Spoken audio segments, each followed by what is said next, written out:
Right Graph Theory, and I am Dr. Waheed Ahmed Khan. Today we are going to discuss about the Euler paths and Euler circuits along with the Euler graphs.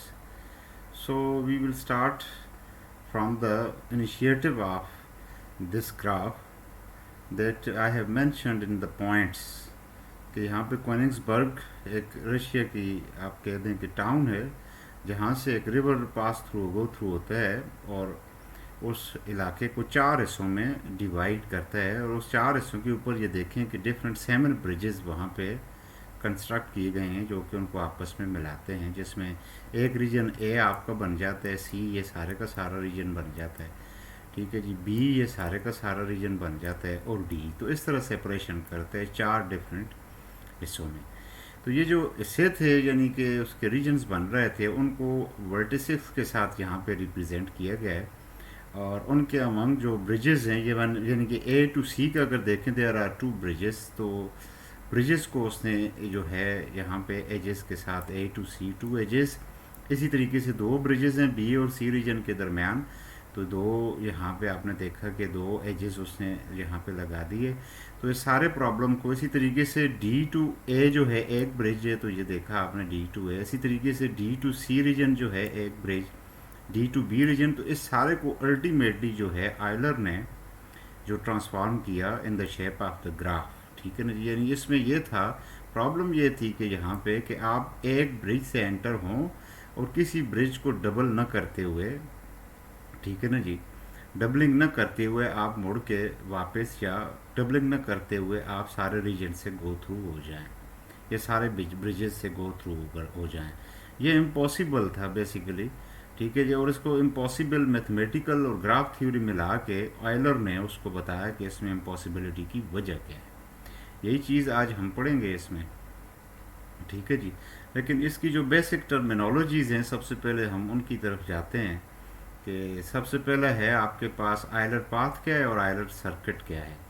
तो an Euler path in a graph G is a simple path in which every edge is traversed once and only once. यानी Euler path जो है किसी भी simple graph का, वो graph किसी भी ग्राफ का एक ऐसा सिंपल पाथ है जिसमें आपको एजेस को विजिट वंस कर सकते हैं, किसी भी एज को 1 टाइम ओनली विजिट कर सकते हैं। यहाँ पे आयलर पाथ की टर्मिनोलॉजी है, तो पाथ के हवाले से पहले भी हम पढ़ चुके हैं। यहाँ पे मैंने नीचे फुट नोट पे भी दिया है कि जो पहले हमारा पाथ डिफाइन किया गया था उसमें वर्टिसेस और edges both are not, both should not be repeated. तो ये path Euler path specific path है कि जिसमें जरा यहाँ पे देखें, in Euler path vertices can be repeated but edge can not be repeated, ठीक है ना जी। तो ये चीज़ नुमायाँ कर देती है आयलर पाथ को, जो सिंपल हमारा पाथ था उससे। दूसरी बात कि आयलर सर्किट की डेफिनेशन यहाँ पे, वो सर्किट वही सर्किट है बेसिकली कि आप जहाँ से स्टार्ट लेते हैं वहाँ पे ही एंड करते हैं। तो an Euler circuit in a graph G is a simple circuit in which each edge is traverse one and only once, ठीक है जी, वंस एंड ओनली वंस। यहाँ भी यही है कि वो क्लोज्ड पाथ यानी जो आपके पास होगा जिसको आप सर्किट कहते हैं, तो आयलर सर्किट ऐसा होगा जहाँ पे फिर वही बात के वर्टिसेस तो आप, ठीक है, उसको आप डबलिंग कर सकते हैं लेकिन रिपीटेड हो सकते हैं, लेकिन एजेस रिपीट नहीं होंगे आपके पास। ज़रा एग्जांपल में देखें, which of the following undirected graphs has Euler circuit. इसमें से कौन कौन से ऐसे, ठीक है जी, ग्राफ्स हैं जिनके पास आयलर सर्किट मौजूद है। तो ज़रा यहाँ पे सबसे पहले सोल्यूशन में देखें, the graph ji has Euler circuit. Graph जी के पास आयलर सर्किट है और वो कौन सा है,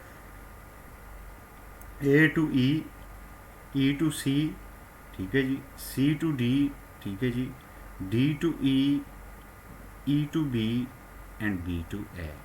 तो यहाँ देखें कोई जो एज जो है वो डबल नहीं किया गया, वो रिपीट नहीं हुआ, वर्टेक्स ठीक है, ये आप देख रहे हैं रिपीट हुआ है, तो ठीक है, ये आयलर सर्किट हुआ कि जहाँ से आपने स्टार्ट लिया तो क्लोज पाथ सर्किट होते हैं, तो आपके पास एक क्लोज पाथ बन गया है, ठीक है ना जी। और नेक्स्ट जरा देखें कि यहाँ पे G2 और G3 दोनों जो हैं, ठीक है ना जी, वो आयलर सर्किट नहीं कंटेन करेंगे, ठीक है ना जी। जबकि note that G3 has an Euler path, G3 के पास आयलर पाथ मौजूद है और वो कौन कौन सा है आपके पास, A टू C आप आए, ठीक है जी, C टू D, ठीक है जी, डी टू ई, ठीक है जी, ई टू बी आप गए, फिर ठीक है जी बी गए, फिर आप मुड़ के यहाँ पे डी पे आए, ठीक है जी, फिर आप ए पे गए और फिर आप बी पे गए। तो यूँ आइलर पाथ बन गया, सारे एजेस भी हुए हैं वो क्रॉस्ड हो गए हैं, ठीक है जी, और कोई एज रिपीटेड नहीं हुआ। लेकिन आइलर सर्किट इसमें नहीं होगा, ये सामने नज़र आ रहा है, लेकिन आगे चल के मज़ीद टर्मिनोलॉजीज क्लियर करूँगा तो वो फिर आपको पता चल जाएगा कि देखिए ग्राफ को कि इसमें आइलर सर्किट क्यों नहीं है इन दोनों ग्राफ्स के अंदर, ठीक है जी। इवन कि इसके पास आइलर पाथ भी नहीं है, ठीक है ना जी। तो G2 के पास ना आइलर सर्किट है ना आइलर पाथ है। इसकी वजह क्या है ये आगे चल के भी मज़ीद आपको वाज़ह हो जाएगी, ठीक है जी इंशाल्लाह। तो ज़रा नेक्स्ट देखें आपके यहाँ के पास, यहाँ कुछ चीज़ें हैं ग्राफ के हवाले से। पहली डेफिनेशन है a graph that contains Euler path is called Euler graph. तो ये आइलर ग्राफ इतना ज़्यादा इंपॉर्टेंट नहीं है जितने कि इसके जो कंपोनेंट्स हैं आइलर सर्किट और आइलर पाथ जो हैं। तो जो भी ग्राफ आइलर पाथ रखता है वो आइलर ग्राफ कहलाएगा, ठीक है जी। तो दूसरी बात रिमार्क के every Euler graph is always connected, क्योंकि हर एज को आपने विजिट तो करना है, उसके आइलर ग्राफ के पास आइलर पाथ होगा, तो इसका मतलब है कि एवरी एज तो विजिट किया जाएगा। तो एवरी एज विजिट किया जाएगा तो वो कनेक्टेड होना चाहिए, फिर जाहिर बात है।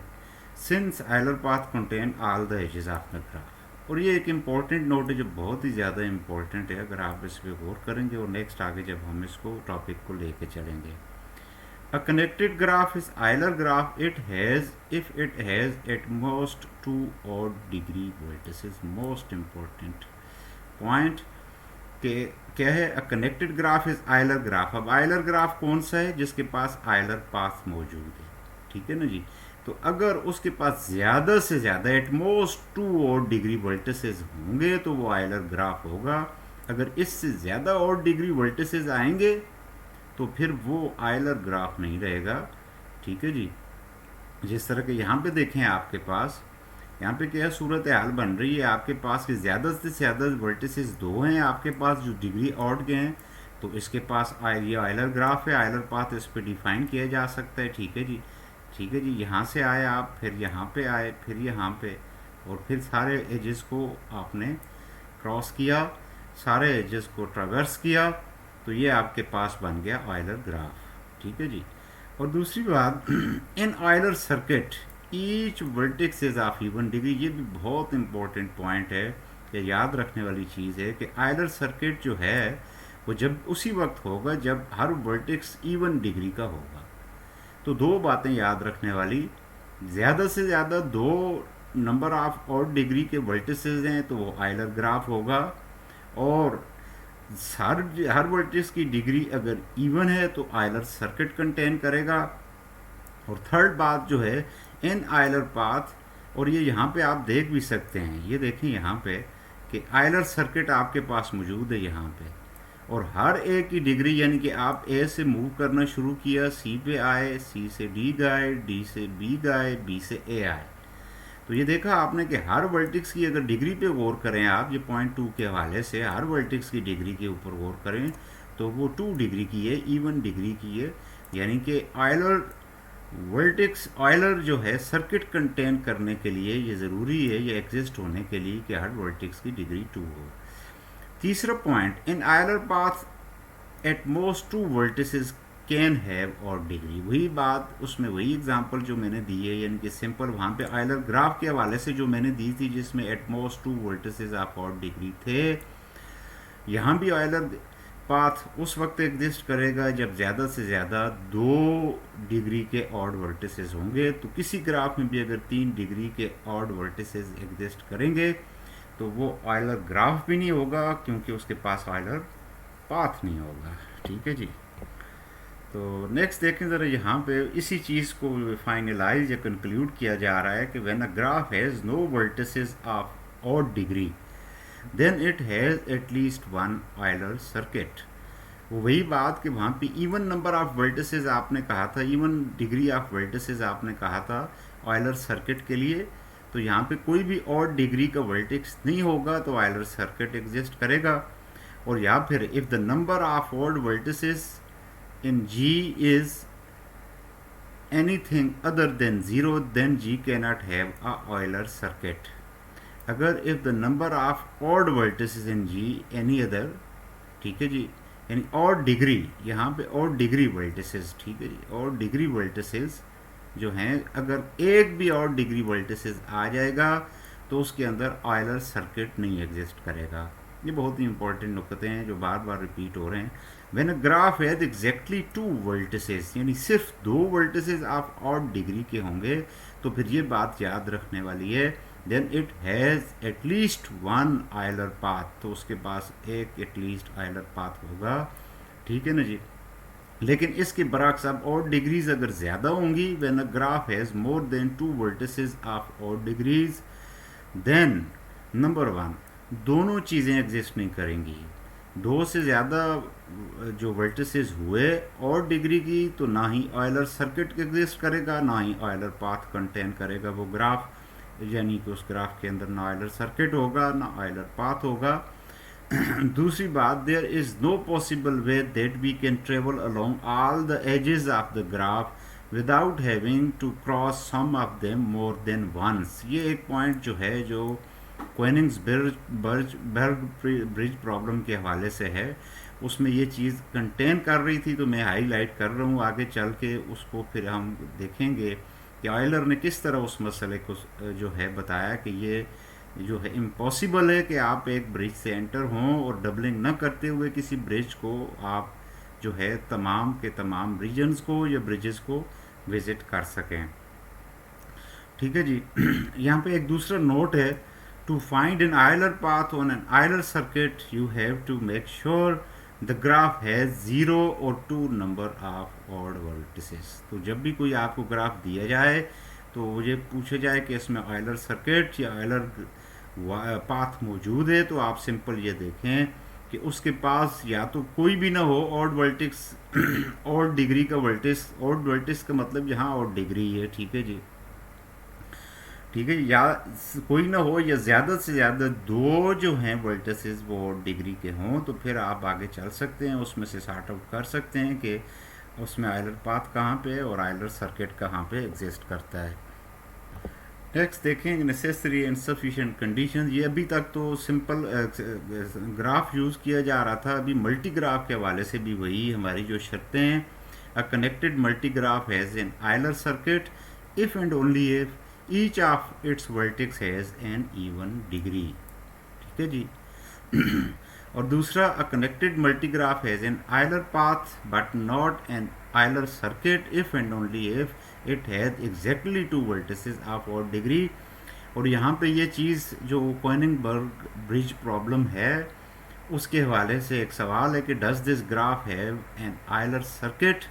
तो ये अब आप देख सकते हैं कि इसमें सारे के सारे वर्टिसेस जो हैं वो ऑड डिग्री के हैं, यानी तीन वर्टिस, चार वर्टिसेस हैं, सारे के सारे more than two odd vertex के हैं, तो ना ही आयलर पाथ यहाँ पे एग्जिस्ट करेगा।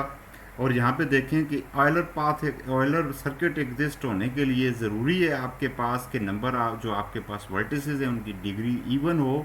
तो इसका मतलब ये होगा कि आपके पास ना ही ये एग्जिस्ट करेगा इस ग्राफ के अंदर जो है आयलर सर्किट, और ना ही एग्जिस्ट करेगा आयलर पाथ, ठीक है जी।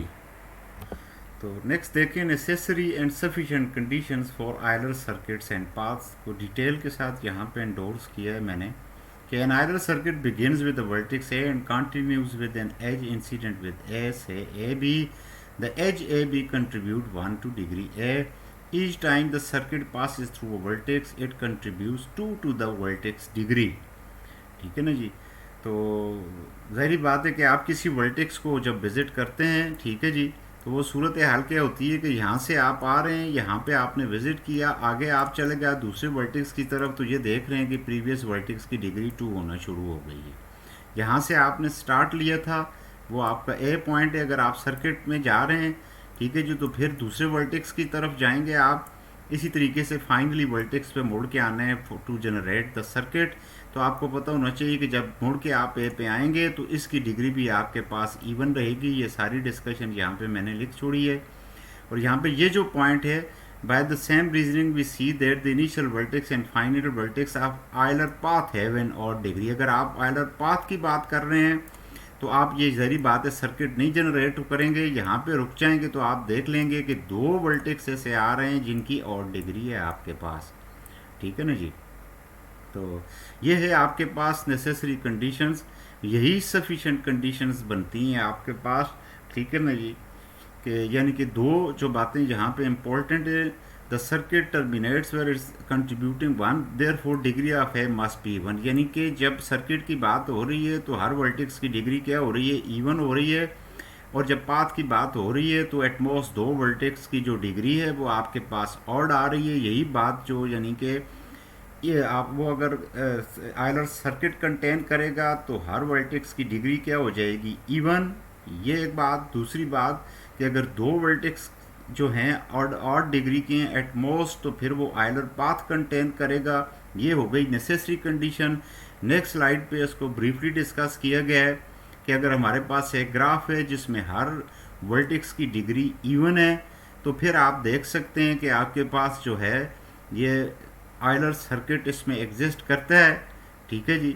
यानी कि आप क्या कर रहे हैं, यहाँ पे आयलर सर्किट अगर देखें यहाँ पे, तो पूरे का पूरा आयलर सर्किट आपके पास कंप्लीट हो जाता है। आप यहाँ से ए टू एफ, एफ टू सी गए, ठीक है जी, सी टू डी गए, ठीक है जी, और फिर डी टू ई आए आप, ठीक है जी, फिर ई टू सी गए, ठीक है जी। ये देखा आपने कि आपके पास एक आयलर सर्किट कंप्लीट हो चुका है।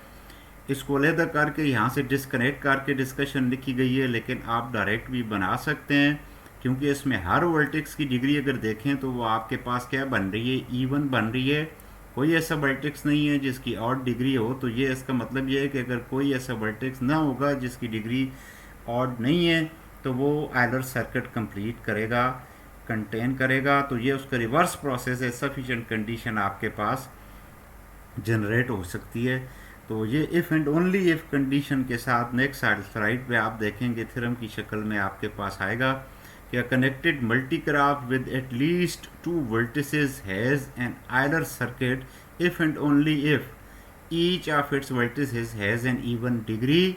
ये वही बात जो थ्योरम की फॉर्म में आ गई आपके पास इफ़ एंड ओनली इफ़ के साथ, कि अगर कनेक्टेड ग्राफ है जिसके एटलीस्ट 2 वर्टिसेस हैं तो वो आयलर सर्किट कंटेन करेगा if and only if each of its vertices has an even degree and or even Euler path contain करेगा if and only if it has exactly 2 vertices of odd degree। यहाँ पे example के तौर पे ज़रा देखें कि जो कोनिग्सबर्ग ब्रिज प्रॉब्लम था उसमें सूरत हाल क्या बन रही है, आपके पास 4 वर्टिसेस हैं और 4 वर्टेक्स की डिग्री ऑड है। ठीक है जी। और इसमें से कितने वर्टेक्स हैं जिनकी डिग्री 3 बनती है, सी की 3 बनती है, डी की 3 बनती है, बी की 3 बनती है।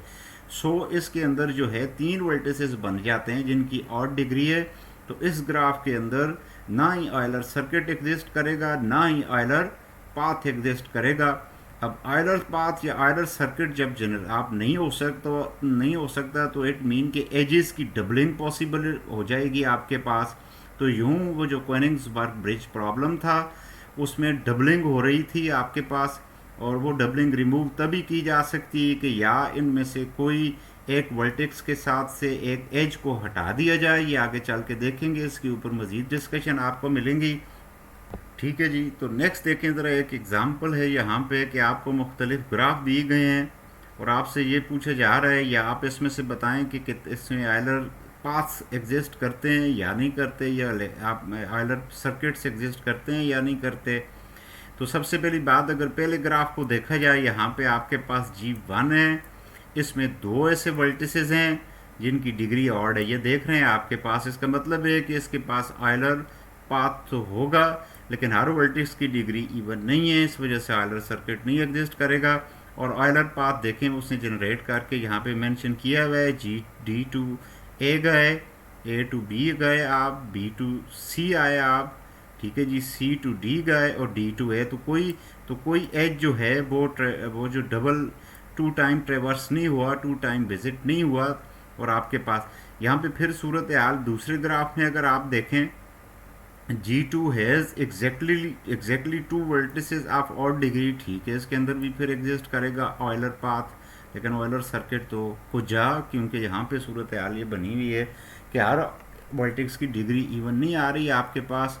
तो ज़रा देखें कहाँ से आप ट्रेवलिंग शुरू करेंगे। बी टू ए, ये एज हो गया आपके पास, ठीक है जी। ए टू जी गए, फिर आप जी टू एफ आए, फिर आप ठीक है जी एफ टू ई गए आप, ठीक है जी। ई टू डी आए आप, ठीक है जी। डी टू सी गए आप, ठीक है जी। सी टू जी गए आप, ठीक है जी। जी टू बी गए आप, ठीक है जी। ये हो गया आपके पास। फिर बी टू सी गए और सी टू एफ। तो यूं आइलर पाथ एग्जिस्ट कर गया यहाँ पे, ठीक है जी। और जब के ग्राफ 3 के ऊपर आप देखें कि 6 वर्टिक्सेस हैं, इसकी भी डिग्री ऑड, इसकी भी डिग्री 3, इसकी भी डिग्री 3, ऑड वर्टिक्सेस के ऑल्ड डिग्री के वर्टिसेस मोर देन 2 एग्जिस्ट कर रहे हैं, तो यहाँ पे आइलर पाथ नहीं एग्जिस्ट करेगा जी, ठीक है जी। तो होपफुली कि आप basics of Euler circuits and path के बारे में अंडरस्टैंड कर गए होंगे। और अगर कोई चीज़ आपको समझ नहीं आई तो you can ask me, I will answer to your questions, ठीक है जी। और साथ कुछ असाइनमेंट्स मैं दे रहा हूँ, उनको आपने सॉल्व करना है और अपलोड करना है, ठीक है जी। तो यहाँ से आइलर सर्किट और आइलर पाथ, नेक्स्ट जो टॉपिक होगा आइलराइजिंग द ग्राफ्स, हम ग्राफ को किस तरह आइलराइज करें, और फिर उसके बाद वो कोनिग्सबर्ग ब्रिज प्रॉब्लम भी इंशाल्लाह जो कमिंग लेक्चर है उसमें हम एक्सप्लोर करेंगे। ओके जी, so thank you very much for watching this and see you in the next lecture.